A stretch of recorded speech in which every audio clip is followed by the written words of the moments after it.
किसी भी चीज़ को अगर हम समझते हैं, तो उसको समझने के बहुत सारे तरीके होते हैं, बहुत सारे मेथड्स होते हैं। उनमें से एक मेथड है कंपैरेटिव स्टडी कि हम कंपैरिज़न करते हैं और हम समझते हैं। ये जो मेथड है ये उन सब्जेक्ट्स के लिए बहुत अच्छा है जिन सब्जेक्ट्स को हम ईज़िली समझ नहीं सकते, फ़ील नहीं कर सकते, देख नहीं सकते। उन सब्जेक्ट्स को समझने के लिए ये स्टडी बहुत काम आती है। इसीलिए भगवान ने जब खुद को समझाया भगवद गीता में, तो उन्होंने जगह-जगह कंपैरेटिव स्टडी ही दी है। इसीलिए भगवद गीता का स्पेसिफिकली जो 10th चैप्टर है, वो पूरा कंपैरेटिव स्टडी है।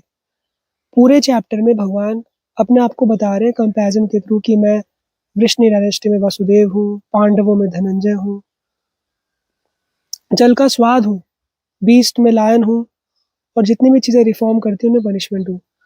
चैप्टर के एंड में भगवान ये भी कह रहे हैं कि ये जानने के बाद ये समझ लो कि ये जो मेरा ये ऐश्वर्य है, इसका ये सिर्फ़ मैंने तुम्हें अंश मात्र बताया है। श्रील प्रभुपाद अक्सर कहते थे कि भगवान को समझना इम्पॉसिबल है। हम भगवान को कोशिश कर सकते हैं जितना समझ पाएँ, उतना ही समझ सकते हैं, भगवान को कंप्लीटली समझा नहीं जा सकता। तो भगवान को जितना भी हम समझ सकते हैं, अगर हम कंपैरिज़न के थ्रू समझेंगे क्योंकि हम अपनी डेली लाइफ़ में कंपैरिज़न करते ही रहते हैं। हम बिना कंपैरिज़न के रह नहीं सकते 1 भी मिनट। तो अगर हम अपनी डेली लाइफ़ में कुछ भी देखें ब्यूटीफुल, कुछ भी मैग्नानिमस देखें, तो हमें ना उससे तुरंत भगवान से कनेक्ट करना चाहिए।